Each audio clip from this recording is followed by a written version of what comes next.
So at the end of our interviews, we do a segment where we each ask 5 questions.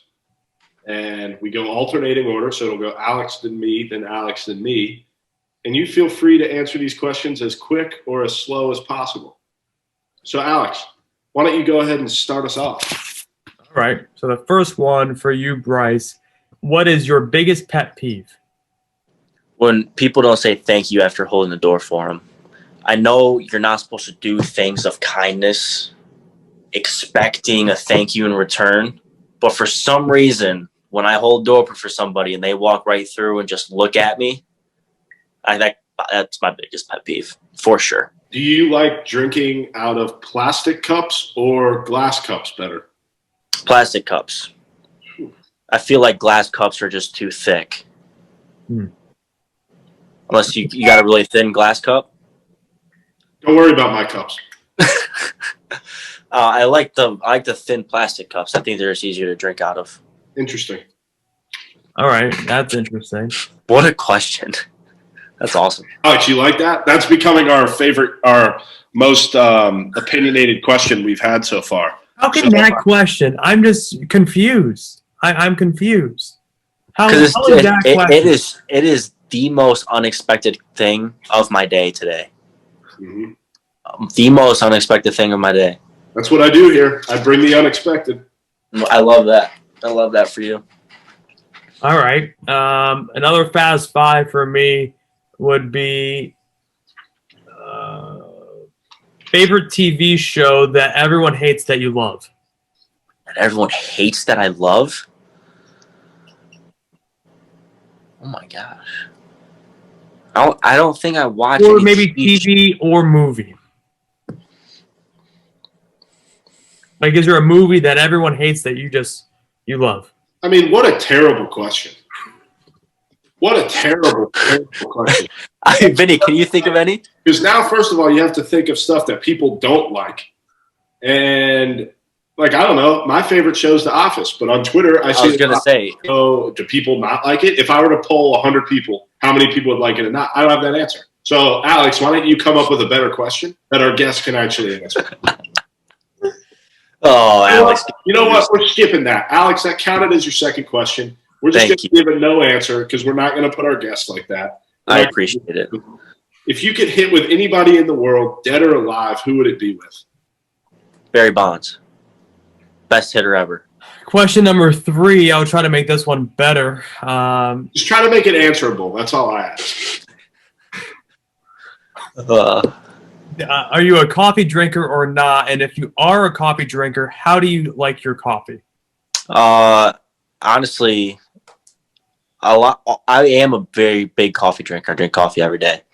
But I'm not one of the guys that does the same thing every day. I might go to Starbucks. I might get an iced coffee with white mocha. I might go to Tim Hortons, the best coffee shop in the world, and get a extra large hot coffee with 4 sugar, 2 cream.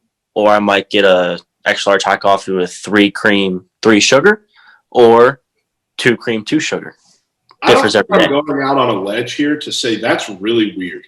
I don't think that would be an unpopular opinion to what you just said, but that's I don't want to judge people based off of their taste buds, but like that's weird. You know what? Yeah, I mean I would agree because I'm sure you do your coffee every single day the same way. The same way every day, 2 cups, same mug.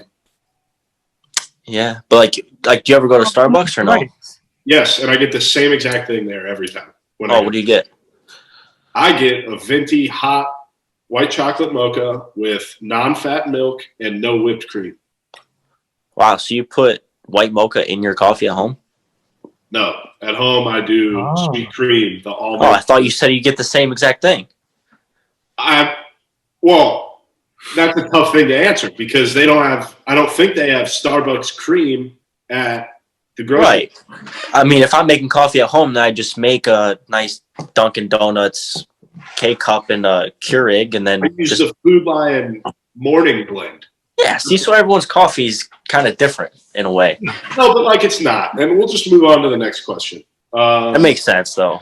That makes sense. Did I redeem myself with that question, Bryce?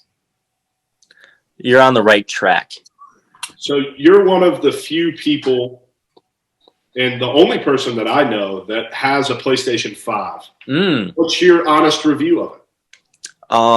The first 2 days, super exciting. You know, everything's brand new. Home screen's brand new. Controller fits nicely in your hand.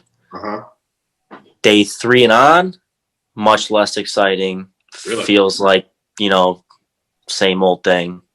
But the first 2 days are just riveting.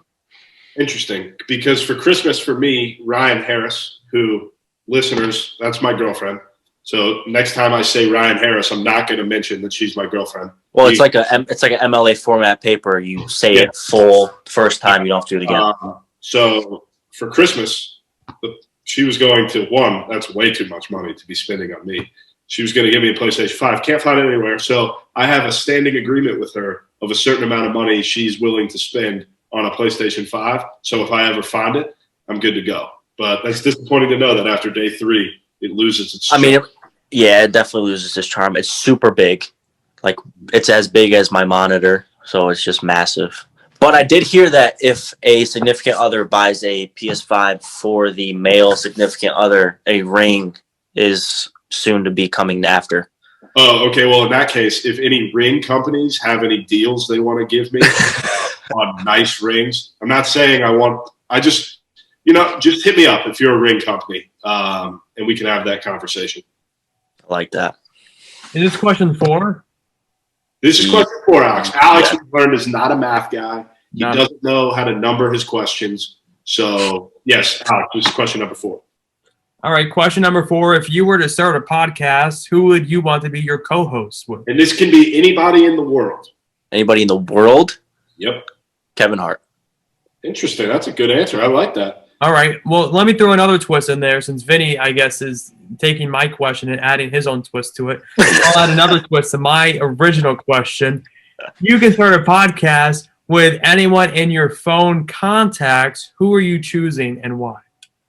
I would choose Nico Horner, who is the starting second baseman for the Chicago Cubs right now. I only have his phone number because we played in the same fantasy football league. And he played me on the day he hit his first home run at home. And everyone was congratulating him. And I was like, oh, Nico's in here. I didn't realize that was that Nico. And I played him in fantasy that day, and he was just like, I'm just happy my fantasy team is doing well. And he's just a funny guy. I choose him because I think the stories that he could tell would be awesome. Being in a big league clubhouse, knowing all these guys. And the reach that we would have would be endless. That's why. Well, if I didn't say you, Vinnie. I'm already on a podcast. So yeah, I can't choose someone who's already on a podcast. Yeah, Alex. Why don't you against the rules. Alex, why don't you think about question number 5? All right, Bryce. Question number 4 for me. What color bat do you use? I just black. Well, now that we know that you're not all about consistency, I'm not. You probably change it all the time. Yep. Tell me. Black is always in my bat. I will say that. I just dabbled into the wine barrel and wine handle, which is red. Yep. So it's either, black barrel tan handle, black barrel wine handle, black barrel, and or do you dabbling? Dabbling. I'm using a little bit of Great Lakes Bat Company, a little bit of Birdman. Yep. I think that's about it right now. Just those 2. Good. Yeah, Great Lakes are some good people. Yeah. But their bats are not certified for the MLB. All right, this is an interesting one. I like this one. I stole this one from the internet. You had to look up. You had to look up your question. Can't even come up with his own questions. Dang, that's disappointing, Alex. So, question number 5. I like this one. If Vinnie and I were to get a warrant to search your car, what would be the strangest thing in your car right now? Strangest? I don't know. I think there's still a bite of a croissant in the wrapper that's up in the door. I think that's about the weirdest thing you'd find in there. I don't put too much in the car, so. Okay. Average question. We'll move on. Average question. What position in baseball is the most important / the best? Okay, like when you say best, what do you mean by best? The best. Well, I think the most important position is probably the pitcher because you have the ball 100% of the time. That's just the wrong answer. The correct answer, first base. That's just not. The correct answer is first base. No guest has gotten that right yet. But the best position, center field. Because you just get to run everywhere. Again, You're like a wide receiver. You're like a wide receiver, and let's just say your name's Henry Ruggs. That was just uncalled for. We don't need to bring up the Jets' struggles in these podcasts. This is about you, not about the Bear. Bear the dog has made another appearance on the pod. He is behind me. He's looking out the window. That's a good boy. But anyways, Alex, how about you wrap us up here, and Bryce can get going back to the shop and make some more T-shirts. Well, Bryce, again, as Vinnie always likes to forget, as Vinnie would say, blow yourself up. Blow yourself up, Bryce. Tell all of our followers where they can follow you, why they should follow you, and what you bring to the table, because that is the most important piece. Build your own personal brand right now. Give us your elevator pitch. Go. You can follow me on Twitter at @B_Windy20. Great handle. You can follow me on Instagram at Bryce Windham 1. Follow me. I put out great content. You know, I retweet a lot of funny stuff. There's nothing that I would not retweet that's not funny, and that's a Bryce Windham guarantee. Instagram, I have a lot of aesthetic pictures, as people would say. I don't know. I think my pictures look pretty good. You know, they're well proportioned throughout my page. So I think aesthetically, follow me on Instagram. How much thought do you put into pictures you post on Instagram? A good amount of thought, probably. Usually I'm torn between pictures. So it's mostly choosing which picture. And then caption, you know, I'll just send it to my girlfriend and I'll say, hey, help me with the caption, and we'll figure it out together.